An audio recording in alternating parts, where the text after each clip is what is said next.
मेरा नाम कमल है। मैं एक मिडिल क्लास फैमिली से हूँ। हम अमीर वमीर नहीं थे, लेकिन पापा की छोड़ी हुई पेंशन और माँ की समझदारी से घर अच्छे से चल रहा था। मैं माँ का इकलौता बेटा था और मेरी 5 बहनों का मैं अकेला भाई। हमारे खानदान में न जाने क्यों लड़कियां ही ज्यादा थीं। घर में मैं ही एक मर्द था, इसलिए जिम्मेदारियां भी मेरे ऊपर ज्यादा थीं और शायद सबका लाड़ भी। जैसे ही मेरी पढ़ाई पूरी हुई, किस्मत से मुझे एक मल्टीनेशनल कंपनी में अच्छी नौकरी मिल गई। जिस दिन जॉब का लेटर आया, घर में जैसे त्योहार सा माहौल हो गया। मेरी 5 बहनें खुशी से नाचने लगीं और माँ ने सिर झुकाकर भगवान का धन्यवाद किया। माँ ने आंसू पोंछते हुए मेरा हाथ चूमा। मेरे बेटे की नौकरी लग गई। अब मेरी सारी परेशानियां खत्म। माँ, अभी तो नौकरी मिली है, इतनी जल्दी सब परेशानियां कैसे खत्म? मैंने हंसकर कहा। अरे हो गई बस। माँ बोली, अब मेरा अगला सपना पूरा करने का वक्त आ गया है। मैंने टाई ढीली करते हुए पूछा, कौन सा सपना माँ? तेरी शादी का। अब मैं इस घर में बहू लाऊंगी। अभी अभी नौकरी की आजादी महसूस कर रहा था। इस घोषणा ने मुझे वहीं रोक दिया। माँ, इतनी भी जल्दी क्या है? जिंदगी शुरू ही हुई है, थोड़ा सांस लेने दो। सांस लेने से किसने रोका है? माँ तुरंत चिड़चिड़ी हो गई। देख कमल, मैं तेरी माँ हूँ, तेरी 5 बहनें हैं। घर में बहू आएगी तो मेरा हाथ बटेगा। कब तक मैं अकेली सब करूं? माँ, मैं अभी शादी नहीं करना चाहता, मैंने साफ साफ कहा। थोड़ा टाइम दो। ओ भगवान, ये क्या कह रहा है? माँ ने नाटकीय अंदाज में छाती पर हाथ रखा। इकलौता बेटा है मेरा, तेरे बच्चों का चेहरा देखे बिना मैं मर जाऊं? नहीं, मैंने कह दिया सो कह दिया। इसी महीने तेरी शादी पक्की करूंगी। मैं जानता था माँ से बहस बेकार है, वो एक बार ठान लेती तो मानती नहीं थी। मैं चुपचाप अपने कमरे में चला गया, लेकिन मुझे पता था कि तूफान थमने वाला नहीं। अगले दिन जब मैं ऑफिस से थका हारा लौटा तो माँ मेरे कमरे में चाय लेकर आ गई। कमल बेटा, मेरी बात सुन। जी माँ। मैंने लैपटॉप बंद किया। मैंने तेरे लिए लड़की देख ली है। मेरा दिल धक से रह गया। माँ, कल ही तो बात हुई थी। अरे कोई अनजान थोड़ी है। माँ मुस्कुराई। अपनी राधा है। राधा नाम सुनकर मैं एक पल को रुक गया। मेरी माँ की सहेली रत्ना आंटी कुछ साल पहले गुजर चुकी थी। उनकी एक ही बेटी थी, राधा। आंटी के बाद वो अपने बाप यानी मोहन अंकल के साथ ही रहती थी, लेकिन कुछ हफ्ते पहले ही अंकल का भी अचानक निधन हो गया था। माँ ने मेरी चुप्पी समझ ली और नरम होकर बोली, देख बेटा, मेरी सहेली तो चली गई, अब उसका पति भी नहीं रहा। बच्ची बिल्कुल अकेली हो गई है, दुनिया में उसका कोई नहीं। मैं चाहती हूँ वो बहू बनकर हमारे घर आ जाए। आखिर मेरी सहेली की आखिरी निशानी है। माँ ने मेरी सबसे कमजोर जगह पर हाथ रख दिया था। मैं उन्हें कभी मना नहीं कर सकता था, खासकर ऐसा मामला हो तो। माँ, लेकिन वेकिन कुछ नहीं। उन्होंने फैसला सुना दिया। राधा में कोई कमी नहीं, बहुत समझदार, सुगढ़ और खूबसूरत लड़की है, पढ़ी लिखी भी है, तेरे साथ बहुत अच्छी लगेगी। मैंने आंखें बंद कर ली। मुझे याद आया जब मैंने उसे अंकल की चिता वाले दिन देखा था। उसकी आंखों में दर्द था, अकेलेपन का। वो हमेशा शांत, कम बोलने वाली और समझदार थी। मैंने गहरी सांस ली। ठीक है माँ, जैसा आप कहें। आपकी खुशी में ही मेरी खुशी है। मेरी बात सुनकर माँ का चेहरा खिल उठा। जीता रहे मेरे लाल। उन्होंने मेरा माथा चूम लिया। कुछ ही दिनों में मेरा और राधा का रिश्ता पक्का हो गया। शादी बेहद सादगी से हुई, लेकिन खुशी खूब थी। माँ की खुशी देखने लायक थी। वो अपनी मनपसंद लड़की को बहू बनाकर घर लाकर फूली नहीं समा रही थी। मैंने कभी शादी को इतनी अहमियत नहीं दी थी, लेकिन जब राधा सुर्ख दुल्हन के लहंगे में मेरे नाम में बंधकर मेरे पास बैठी, दिल में एक अजीब सा अच्छा एहसास हुआ। रात को जब मैं कमरे में गया, वो घूंघट डाले बिस्तर पर बैठी थी। उसके हाथ हल्के से कांप रहे थे। एक अनाथ लड़की उस पल अपने माँ बाप को याद कर रही होगी। मैं धीरे से उसके पास बैठा और उसका हाथ थामा। राधा, वो तुरंत घूंघट उठा बैठी। उसकी आंखें नम थीं। मुझे डर नहीं लग रहा कमल। उसकी आवाज भर आई। मुझे विश्वास ही नहीं हो रहा। किस बात का? कि भगवान ने मेरी दिल की इच्छा पूरी कर दी। उसने नजरें झुका ली। मैं आपको हमेशा से पसंद करती थी, जब मम्मी जिंदा थी और हम आपके घर आते थे। मैंने कभी सोचा भी नहीं था कि आप ही मेरे भाग्य में होंगे। मैं दंग रह गया।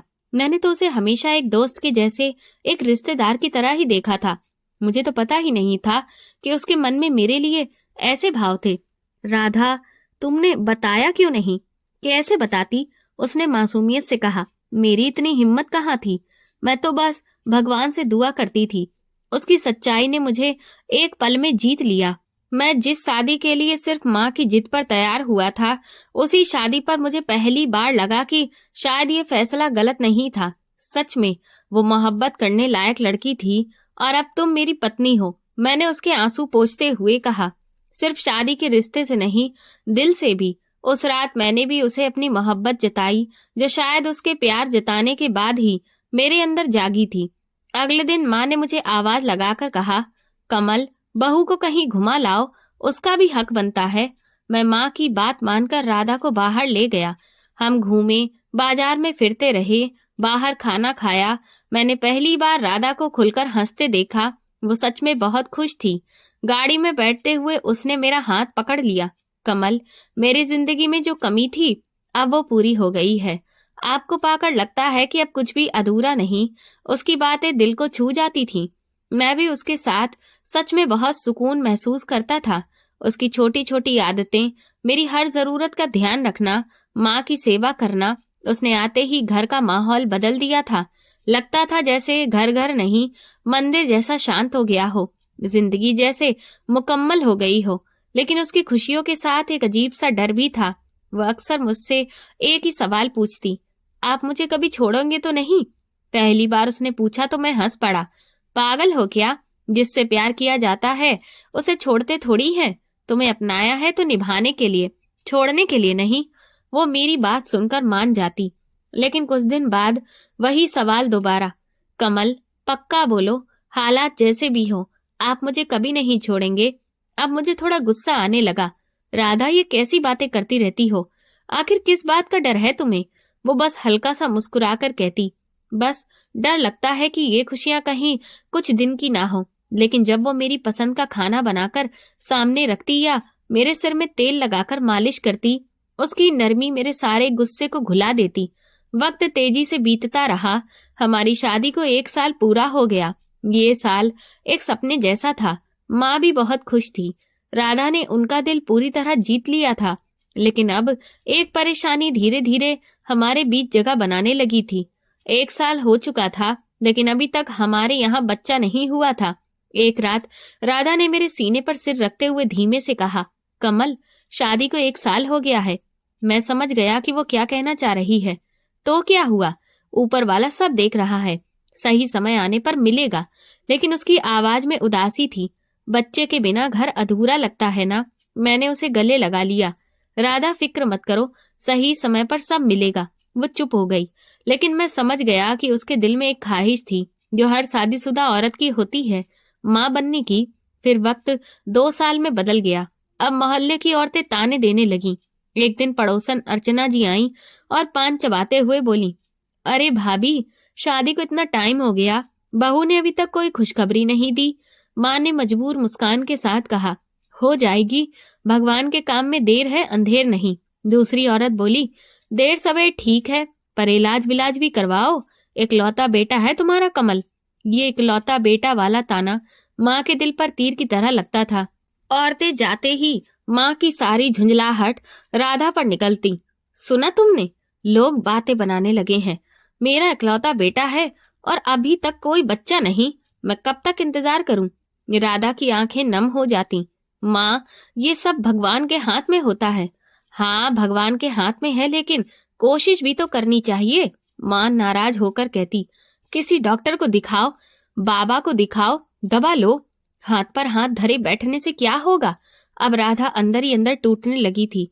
मैं काम से घर आता तो वो इंतजार में बैठी मिलती, आंखें भरी हुई। कमल, माँ रोज बच्चे के बारे में पूछती हैं। आज मोहल्ले वाली भी आई थी, सब यही बोलती हैं। मैं उसे शांत कराता, लोगों की बातों को दिल पर मत लो। लेकिन वो डरी हुई थी। माँ भी परेशान है, और सच कहूं तो अब मुझे भी डर लगने लगा है। कमल, हम डॉक्टर को दिखा लेते हैं। मैंने हामी भर दी। ठीक है, कल ही चलते हैं। अगले दिन मैं छुट्टी लेकर उसे डॉक्टर रूही के क्लिनिक ले गया। क्लिनिक मरीजों से भरा था। हमारा नंबर आया तो डॉक्टर रूही ने ध्यान से बात सुनी, फिर राधा का पूरा चेकअप किया और कुछ टेस्ट लिखे। 1 घंटे बाद रिपोर्ट मिल गई। डॉक्टर ने फाइल देखते हुए मुस्कुराकर कहा, देखिए, रिपोर्ट में तो राधा में कोई बड़ी समस्या नहीं दिख रही है। कभी कभी ऐसा हो जाता है, तनाव मत लीजिए। हम दोनों ने लंबी राहत की सांस ली। राधा ने जल्दी से पूछा, तो सब ठीक है ना डॉक्टर? हाँ, बस थोड़ा टाइम लगता है। मैं कुछ दवाइयां दे रही हूँ। खुश रहिए, टेंशन मत लीजिए, भगवान जल्द ही आपको बच्चा देगा।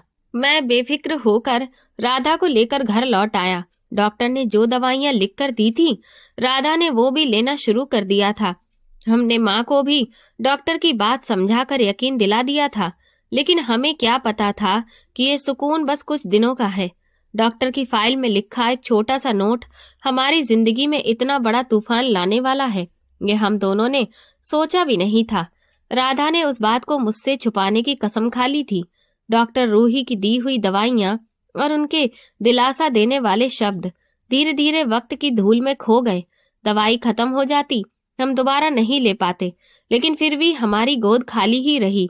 डॉक्टर ने कहा था कि भगवान देर से देता है, पर देता जरूर है, लेकिन ये देर कितनी लंबी हो सकती है, इसका अंदाजा हमें नहीं था। इसी तरह हमारी शादी को 3 साल गुजर गए। ये 3 साल राधा ने कैसे निकाले, ये वही जानती थी। माँ जो उसे बेटी और बहू दोनों मानकर रखती थी, अब उनके बोल में कड़वाहट उतर चुकी थी।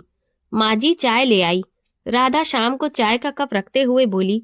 माँ ने कप को देखे बिना मुंह फेर लिया। नहीं पीनी मुझे चाय। क्यों माँ जी, तबीयत तो ठीक है? राधा ने घबराकर पूछा। मेरी तबीयत को क्या होना है? इस घर की तबीयत खराब हो गई है, सूनापन खाए जा रहा है इस घर को। राधा का हाथ कांप गया। वो बिना कुछ बोले कप उठाकर किचन जाने लगी। सुनो, माँ ने उसे पुकारा। कमल आए तो कहना मुझसे मिले। जी माँ जी, राधा धीरे से बोली। मुझे भी न जाने क्यों राधा से एक अजीब सी झुंझलाहट होने लगी थी। ऐसा लगता था जैसे वो कभी मुझे बच्चा नहीं दे पाएगी। घर आता तो माँ की चिड़चिड़ाहट और राधा की सहमी हुई शक्ल मेरा स्वागत करती। जो घर कभी स्वर्ग जैसा लगता था, धीरे धीरे नरक बनता जा रहा था। जब मैं घर पहुंचा, माँ मेरा इंतजार कर रही थी। कमल आ गए? बैठो यहाँ। मैं समझ गया आज फिर कोई बड़ा मसला उठेगा। कमल, तुम उस डॉक्टर रूही के पास दोबारा गए थे? हाँ माँ, बताया तो था। वो कह रही थी सब ठीक है, बस समय लगेगा। बकवास, उसे तो पैसे कमाने हैं। 3 साल हो गए हैं। अगर सब ठीक होता तो अब तक बच्चा हमारी गोद में होता। माँ, आप क्यों इतना परेशान होती हैं? भगवान देगा। भगवान तब देता है जब देने वाली को क्षमता हो। माँ का निशाना साफ राधा पर था। मुझे तो नहीं लगता राधा से तुम्हें बच्चा होगा। माँ, आप ये क्या बोल रही हैं? मैं सच बोल रही हूँ। तुम मेरे इकलौते बेटे हो। मैं अपनी वंश वेल को ऐसे खत्म होते नहीं देख सकती। तुम्हें दूसरी शादी करनी पड़ेगी। दूसरी शादी? हाँ, दूसरी शादी, माँ ने साफ कह दिया। कमरे में गया तो राधा पूजा की थाली लिए दुआ मांग रही थी। क्या हुआ? उसने मेरे चेहरे पर तनाव देखकर पूछा। मैं फट पड़ा। बस रोज वही बच्चा बच्चा। मैं भी थक गया हूँ राधा। क्यों नहीं कुछ हो जाता? क्यों तुम? मैं रुक गया। राधा की आंखें भर आईं। अगर मेरे बस में होता तो मैं आपको कभी इस दुख में नहीं रखती। कमल, ऐसा मत बोलिए। उसकी आवाज टूट गई। वक्त गुजरता गया। 3 साल, 4 साल, फिर 5 साल। घर में बच्चा नहीं आया। माँ की कड़वाहट अब नफरत में बदल चुकी थी। हर दिन का झगड़ा घर का हिस्सा बन चुका था। एक रोज खाने की मेज पर माँ फिर शुरू हो गई। कमल, मैंने फैसला कर लिया है। अब बहुत हो गया। 5 साल हो गए। मैं अपने बेटे का घर ऐसे उजड़ते नहीं देख सकती। तुम्हें दूसरी शादी करनी ही पड़ेगी। मैं लाचार था, लेकिन फिर जब कमरे में जाता और राधा को देखता, मेरा दिल बैठ जाता। वो मेरे माथे पर हाथ रखकर सिर दबाती, मेरे लिए बादाम का तेल गरम करती, हर बात में मेरा साथ देती। इतनी सीधी सादी, नेक दिल और चुपचाप सब सहने वाली लड़की, मैं उसका दिल कैसे तोड़ दूं? लेकिन जब मैं ऑफिस में साथियों के बच्चों की बातें सुनता या मोहल्ले में किसी बच्चे को खेलते देखता, दिल में टीस उठती। मैं खुद को कमजोर पाता और राधा पर ही गुस्सा उतार देता। ये क्या बनाया है? पता है, मुझे ये सब्जी पसंद नहीं। वो सहमे हुए स्वर में कहती। आपकी तबीयत के लिए अच्छी है। मुझे मत बताओ मेरी तबीयत के लिए क्या अच्छा है। और वो चुपचाप आंसू पी जाती। वो समझती थी कि ये गुस्सा उस पर नहीं है, ये मेरी अधूरी चाहत बोल रही है। एक दिन मैं अपने दोस्त के घर गया। उसका छोटा सा बेटा भागता हुआ आया और मुझसे लिपट गया। कमल अंकल। उसकी मासूमियत मेरे दिल को चीर गई। मेरे मन में फिर वही ख्वाहिश जाग उठी, काश मेरा भी बच्चा होता। अंत में मैंने माँ के कहने पर दूसरी शादी करने का फैसला कर लिया। उस रात कमरे में गया तो राधा कपड़े तय कर रही थी। मैंने भारी आवाज में कहा, राधा, मैं दूसरी शादी करना चाहता हूँ। उसके हाथ से कपड़े गिर पड़े। वो ठगी सी मुझे देखने लगी। सिर्फ बच्चा पाने के लिए मैंने सफाई देने की कोशिश की। उसके चेहरे पर जो दर्द था, मैंने पहली बार देखा कि उसकी आत्मा टूट गई। मेरी ये बात सुनकर राधा की आंखों में आंसू भर आए। वो एक लफ्ज भी नहीं बोली। उसने मुझसे कोई सवाल नहीं किया, बस चुपचाप उठी और कमरा छोड़कर बाहर बरामदे में चली गई। न जाने क्यों उसकी उस खामोशी में जो तूफान था, उसे देखकर मुझे एक पल के लिए अपनी जिद पर भी पछतावा होने लगा था। राधा के कमरे से निकलते ही मैं बिस्तर पर बैठ गया। मेरे अंदर भारी कशमकश चल रही थी। एक तरफ मेरा जमीर मुझे ताना दे रहा था कि मैं उस सीधी सादी लड़की के साथ क्या करने जा रहा हूँ जिसने मुझसे सच्चे दिल से प्यार किया था। लेकिन फिर मैंने सोचा, जब बच्चा नहीं हो रहा है तो मैं दूसरी शादी कर सकता हूँ, और मैं कोई गलत काम नहीं कर रहा। मैं तो बस अपनी औलाद के लिए दूसरी शादी करना चाहता हूँ, अपना वंश आगे बढ़ाने के लिए। अगर मैं शादी कर लूंगा तो क्या फर्क पड़ता है? बीवी है, 2-4 दिन नाराज रहेगी, फिर खुद ही ठीक हो जाएगी। और फिर मेरे मन में वो खराब सोच आई, कहाँ जाएगी ये? मैंने खुद से कहा, इसके आगे पीछे कौन है? पिता पहले ही गुजर चुका, माँ बचपन में ही मर गई। इसके पास कौन है मेरा घर छोड़कर जाने को? शायद इसीलिए ये ख्याल बार बार आता था, क्योंकि मुझे अंदर ही अंदर डर था कि कहीं राधा मुझे छोड़कर चली न जाए। और ये सोच मुझे एक झूठी तसल्ली दे देती थी। काफी देर बाद दरवाजा खुला। राधा वापस कमरे में आई। शायद बाहर बरामदे में देर तक रोती रही थी। उसकी आंखें सुर्ख थीं, जैसे उनमें खून उतर आया हो। वो सीधे मेरे पास आई और मेरे पैर के पास बैठ गई। ये आप क्या कर रहे हो कमल? उसने मेरे हाथ पकड़कर अपने भीगे चेहरे पर रख लिए। भगवान के लिए मेरे सिर पर सौतन मत लाना, मैं सच में मर जाऊंगी। उसका हाथ, उसका रोना एक पल को मेरे इरादे को हिला रहा था। मैं आपकी हर बात मानूंगी, वो सिसकते हुए बोली। आप जैसा कहोगे वैसा करूंगी। आपकी और माँ जी की सेवा में कोई कमी नहीं छोड़ूंगी। बस ये मत करो मेरे साथ, ये दूसरा दुख मत दो। उसकी विनती देखकर मुझ पर तरस आने की जगह गुस्सा आ गया। मैंने झटके से हाथ छुड़ा लिए। सिर्फ बातें मानने से सब ठीक नहीं हो जाएगा राधा, मैं गुस्से में बोला। तुम मुझे बच्चा नहीं दे सकती। 5 साल हो गए शादी को। जिनकी मेरे साथ शादी हुई थी उनके बच्चे स्कूल जाने लगे, और तुम अभी भी बस रोने धोने में लगी हो। कमल, उसने रोते हुए मेरी तरफ देखा। नहीं, मैं चीखा, मैं दूसरी शादी करूंगा, ये मेरा हक है। मैं अपनी औलाद की खातिर शादी कर रहा हूँ। मेरी माँ रोज तड़पती है, लोग मुझे ताने मारते हैं। बहुत हो गया अब। वो रोते हुए मेरे सामने हाथ जोड़कर खड़ी हो गई। उसकी आवाज टूट रही थी। नहीं कमल, प्लीज ऐसा मत करो। मैं किसी और के साथ तुम्हें बांट नहीं सकती। मैंने तुम्हें दिल से प्यार किया है। बच्चा तो भगवान की मर्जी है, चाहे तो दे चाहे ना दे। हम थोड़ा सब्र कर लेते हैं। बस करो ये सब भगवान भगवान की बातें, मैंने बेरहमी से कहा। मैं अब और सब्र नहीं कर सकता। माँ रोज मरती है, मैं रोज ताने सुनता हूँ। अब दूसरी शादी पक्की। ये कहकर मैं कमरे से बाहर निकल गया, उसे वहीं रोती तड़पती छोड़कर। अगले कुछ दिन घर में डर जैसा माहौल था। चुप्पी छाई रहती थी।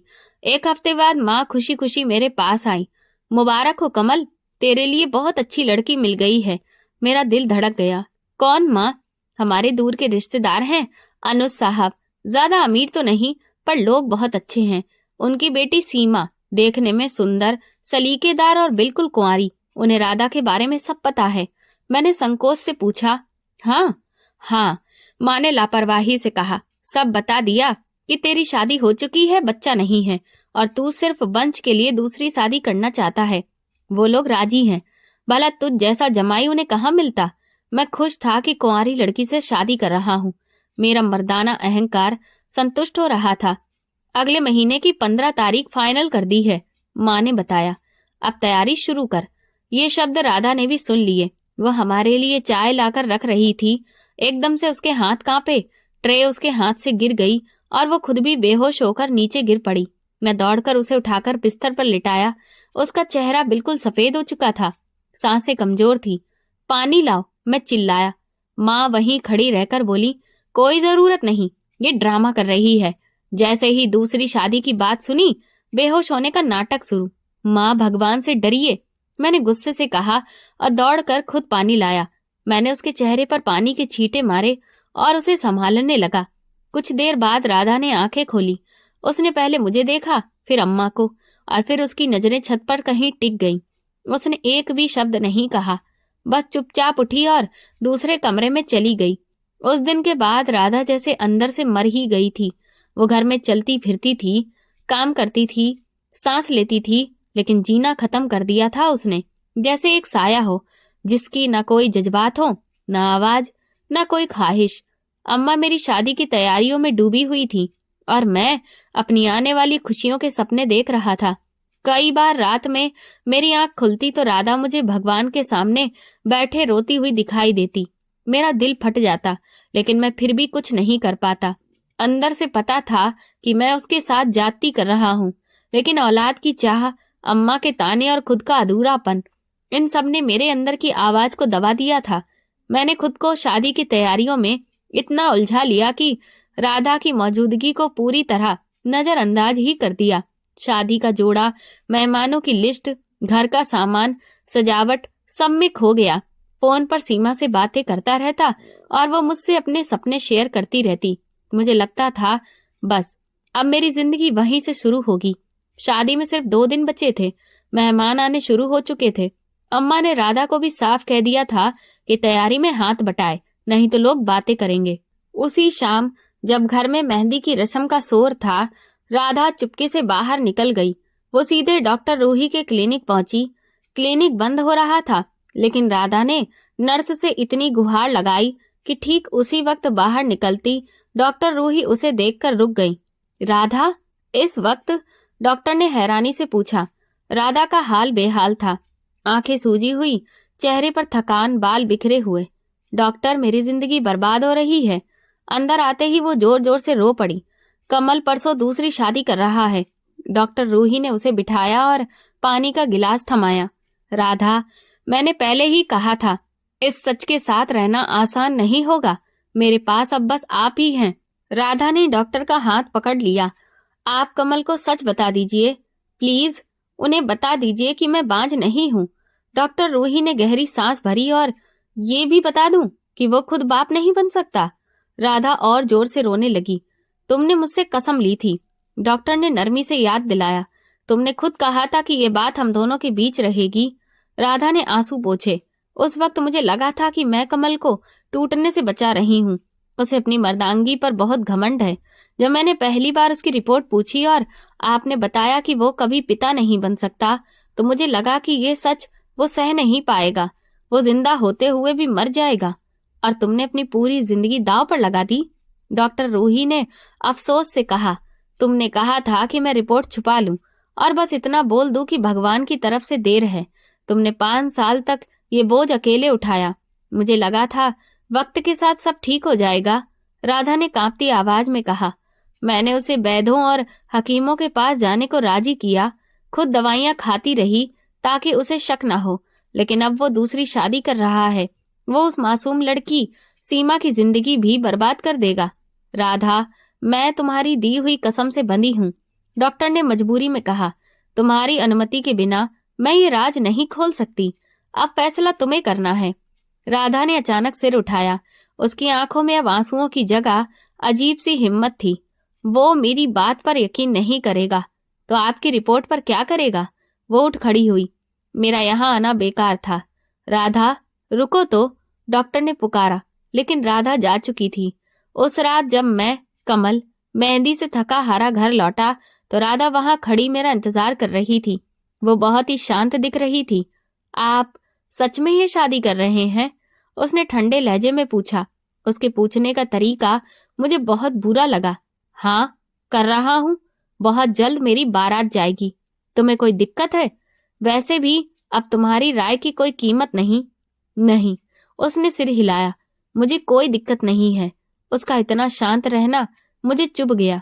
कमल, उसने मेरी आंखों में देखते हुए कहा, आपने औलाद के लिए मुझे छोड़ने का फैसला किया, लेकिन एक सेकंड के लिए भी सोचा कि कमी आप में भी तो हो सकती है? ये सुनकर मेरे अंदर आग लग गई। ये बकवास बंद करो राधा, मैं चिल्लाया। हिम्मत कैसे हुई तुम्हारी? मुझ में क्या कमी होगी? मैं पूरा मर्द हूं, बस यही तो समस्या है। वो कड़वी मुस्कान के साथ बोली, आप खुद को पूरा मर्द समझते हैं। वो मुड़ी और दरवाजे की ओर चलते हुए बोली, एक बात याद रखिएगा, परसों का दिन आपकी जिंदगी का सबसे यादगार दिन होगा, मैं वादा करती हूँ। वो कमरे से निकल गई और मैं उसके अजीब से कॉन्फिडेंस पर एक पल के लिए रुक गया। फिर खुद को दिलासा दे दिया कि जलन में ऐसा बोल रही होगी। उस दिन के बाद राधा ने खुद को कमरे तक सीमित कर लिया था। वो मुझसे बात नहीं करती थी, बस एक जिंदा लाश की तरह घर के काम करती रहती थी। अब उसकी खामोशी मुझे पहले से ज्यादा चुभने लगी थी, लेकिन मैंने अपना दिल सख्त कर लिया था। शादी का दिन आ गया। घर में रौनक थी। मेरी बहनें आ गई थीं। हंसी मजाक, तैयारियां, सब कुछ चल रहा था। सीमा के घर से भी रस्में आ रही थीं। राधा इनमें से किसी चीज में शामिल नहीं थी। वो बस अपने कमरे में बंद रहती या किचन में चुपचाप काम करती। मेरी बड़ी बहन ने मुझे एक तरफ ले जाकर पूछा, राधा ठीक तो है? किसी से बात ही नहीं कर रही। मैंने बात टालते हुए कहा, बस थोड़ी उदास है। दूसरी शादी है ना? बहन बोली, हाँ, मुश्किल तो है उसके लिए, बेचारी, भगवान हिम्मत दे उसे। इन बातों ने मुझे और बेचैन कर दिया। आखिर गुरुवार आ ही गया। मेरी शादी सीमा के घर पर होनी थी और शाम को रिसेप्शन। मैं शेरवानी पहनकर तैयार हुआ। आईने में खुद को देखा। दूल्हा तो लग रहा था, मगर आंखों में खुशी कम, डर ज्यादा था। जब कमरे से निकला तो राधा वहीं लॉन्ज में खड़ी थी, पुराने से सूट में, बिखरे बाल, सूजी हुई आंखें। उसने मुझे ऐसे देखा जैसे वो नजर मैं जिंदगी भर नहीं भूल पाऊंगा। तुम चलोगी नहीं मेरे साथ? उसने सिर हिलाकर ना कहा। मैं यहीं आपका इंतजार करूंगी। राधा देखो, जाइए, आपकी दुल्हन इंतजार कर रही होगी। उसके लहजे की चुभन इतनी गहरी थी कि मैं कुछ और बोल ही नहीं पाया। मैं अम्मा और बहनों के साथ घर से निकल गया। शादी हॉल पहुंचा। मंच सजा हुआ था। मेहमानों की भीड़ थी। अम्मा खुशी से दमक रही थी। मुझे स्टेज पर बिठाया गया। पंडित जी शादी की रस्म शुरू करने को तैयार थे। सीमा के पास और सीमा का भाई मेरे पास बैठे थे। जैसे ही पंडित जी ने मंत्र पढ़ना शुरू किए, रुकिए, हॉल के दरवाजे से एक तेज जानी पहचानी आवाज आई। सबकी निगाहें उधर घूम गईं। वो राधा थी, उसी पुराने सूट में, बाल बिखरे हुए, आंखें सूजी हुई, मगर कदम बिल्कुल मजबूत। वो सीधी मेरी तरफ बढ़ रही थी। पूरे हॉल में सन्नाटा छा गया। अम्मा का चेहरा गुस्से और हैरानी से जड़ हो गया था। राधा, ये क्या कर रही हो तुम? अम्मा अपनी जगह से चिल्लाई, क्यों तमाशा करने आ गई हो यहाँ? लेकिन राधा ने उनकी एक नहीं सुनी। वो सीधा स्टेज के ठीक सामने आकर खड़ी हो गई, मुझसे बस 2-3 कदम की दूरी पर। उसकी निगाहें बस मुझ पर टिकी थीं। राधा, ये तुम क्या कर रही हो? मैं घबरा गया। दिल धड़कने लगा। घर जाओ, हम बाद में। नहीं, राधा ने मेरी बात काट दी। उसकी आवाज में ऐसा जोश था कि पूरा मैरिज हॉल गूंज उठा। अब कोई बात नहीं होगी, बस फैसला होगा। उसने अपने दुपट्टे में से कुछ निकाला। वो नींद की गोलियों की पूरी शीशी थी। या तो मुझे अभी इसी वक्त तलाक दो। उसने शीशी हवा में उठाई। नहीं दिया तो मैं ये सारी गोलियां यही सबके सामने खा लूंगी। पूरा हॉल एकदम हक्का बक्का हो गया। सीमा के घर वाले सन्न रह गए। ये क्या हो रहा है? सीमा के पापा गुस्से से मेरी तरफ बढ़े। ये लड़की कौन है? मैंने शर्म से सिर झुका लिया। मेरी बीवी है। अम्मा का चेहरा पीला पड़ गया। राधा, पागल हो गई हो क्या? शीशी नीचे रखो। मैं स्टेज से नीचे उतरकर उसके पास आया, पर वो डटी रही। पहले तलाक। बिना तलाक मैं एक कदम भी पीछे नहीं हटूंगी। पागल हो गई हो? मैंने उसका हाथ पकड़ने की कोशिश की। तलाक के बाद कहाँ जाओगी? तुम्हारा है ही कौन? मेरी इस बात पर उसने एक पल को मुझे ऐसे देखा जैसे दिल पर छुरा चल गया हो। उसकी आंखों में आंसू नहीं थे, बस एक जलती हुई तड़प थी। मैं जो करूंगी, तुम्हें उससे क्या? वो चिल्लाई। तुम मुझे तलाक दो। मैं भी किसी ऐसे आदमी से शादी करूंगी जिसे बच्चे नहीं, बीवी की मोहब्बत ज्यादा जरूरी लगे। उसकी ये बात मेरे सीने पर ऐसी लगी जैसे किसी ने जोर से पत्थर दे मारा हो। जिसे बच्चे नहीं, बीवी का प्यार चाहिए। मैं पत्थर बनकर उसे देखता रह गया। ये वही राधा थी जो कभी मुझसे आंख तक उठाकर बात नहीं करती थी, मेरी हर बात मान लेती थी, और आज ये लड़की जान देने पर उतर आई थी, सिर्फ इसलिए कि मैं उसे छोड़कर किसी और से शादी ना कर लूं। कमल, सीमा का भाई मुझे जोर से झकझोर रहा था। तुमने कहा था कि तुम्हारी बीवी मान गई, ये क्या नौटंकी है? कमल बेटा, इसे समझाओ। अम्मा घबरा गई। लोग क्या कहेंगे? लेकिन मैं किसी की आवाज नहीं सुन पा रहा था। मेरी आंखें बस राधा पर थीं। वो कांप रही थी। उसके हाथ में पकड़ी शीशी भी कांप रही थी, लेकिन उसकी आंखें सिर्फ मुझ पर टिकी थीं। वो मेरा फैसला चाहती थी। मैं धीरे से बोला, राधा। मेरी आवाज गले में ही अटक गई। मुझे समझ आ गया, मैं औलाद की जिद में एक अनमोल लड़की खोने जा रहा था। उसकी बातें कोई ड्रामा नहीं थी, एक सच्चाई थी। मैंने शर्म से नजरें झुका ली। हॉल में मेहमानों की फुसफुसाहट, सीमा वालों का गुस्सा, अम्मा की चीख, सब एक तरफ और राधा की आंखों की आग दूसरी तरफ। मैं उसके पास गया। अम्मा चिल्लाई, कमल पीछे हटो, ये हमें धमका रही है। मैं पलटा। अम्मा ये धमका नहीं रही, ये मुझे मेरी गलती दिखा रही है। मैंने राधा के हाथ पर हाथ रखा। वो झट से रो पड़ी। इतना प्यार करती हो? मैंने आखिर पूछ ही लिया। उसने रोते हुए कहा, जितना तुम्हें चाहा है जिंदगी में किसी को नहीं चाहा। तुम समझ ही नहीं पाए। मेरे हाथों से वो शीशी निकलती ही गई। मैंने उसे सीने से लगा लिया। वो बच्चे की तरह बिलक कर रोने लगी। राधा, लोगों की बातों में आकर मैं पागल हो गया था, मुझे माफ कर दो। उधर सीमा के घर वाले गुस्से से उबलते हुए आगे आए। कमल, ये सब क्या है? हमारी बेटी की इज्जत का क्या? मैंने हाथ जोड़ लिए। मुझे माफ कीजिए, मैंने अपनी बीवी के साथ गलत किया, आपकी बेटी के साथ भी, लेकिन मैं उसको छोड़कर दूसरी शादी नहीं कर सकता। सीमा का भाई चीखा, हमारी बहन को बीच में छोड़ दिया, अब क्या करें? मैंने साफ कहा, मैं सीमा को खुश नहीं रख सकता, क्योंकि मेरा दिल राधा के पास है। अम्मा गुस्से से उबल रही थी, लेकिन मैं पीछे नहीं हटने वाला था। औलाद अगर मेरे नसीब में होगी तो मुझे इसी से मिलेगी। सीमा के घरवाले हॉल छोड़कर चले गए। अम्मा शर्म से सिर पकड़कर बैठ गई। धीरे धीरे हॉल खाली हो गया। मैंने राधा का हाथ पकड़ा। चलो राधा, घर चलते हैं। ये सुनते ही उसने मेरा हाथ कसकर पकड़ लिया, गोलियों की शीशी फर्श पर फेंक दी और मेरे गले लगकर फिर रो पड़ी। आज के बाद कभी मत कहना कि दूसरी शादी कर लेंगे। मैंने उसके माथे को चूमा। कभी नहीं, कभी नहीं राधा। उस दिन के बाद हमारी जिंदगी बदल गई। कई दिनों तक घर में सन्नाटा छाया रहा। अम्मा ने हमसे बात नहीं की। लोग उल्टी सीधी बातें करते रहे, पर मुझे किसी की परवाह नहीं थी। मेरी दुनिया अब राधा थी। वक्त बीतता गया, राधा भी बदली। अब उसके चेहरे पर अजीब सा सुकून और भरोसा था। अम्मा का गुस्सा भी धीरे धीरे ठंडा पड़ गया। मैंने अपने घमंड को एक तरफ रखकर अपना इलाज कराना शुरू किया, और ठीक 1 साल बाद राधा खुशियों से भरी आंखों के साथ मेरे पास डॉक्टर की रिपोर्ट लेकर आई। कमल, भगवान ने हमारी सुन ली है। फिर 9 महीने बाद हमारे घर एक प्यारा सा बेटा आया। अम्मा की खुशी का ठिकाना नहीं था। मैं समझ गया था, औलाद से ज्यादा बड़ा सुख मियाँ बीवी की मोहब्बत, भरोसा और साथ होता है। तो दोस्तों, आपको ये कहानी कैसी लगी मुझे कमेंट सेक्शन में जरूर बताएं। मेरे चैनल को सब्सक्राइब कर वीडियो को लाइक कर दें और वीडियो को हाइप भी दें। और ऐसी और भी रोमांचक कहानियां सुनने के लिए मेरे चैनल के साथ बने रहें। धन्यवाद।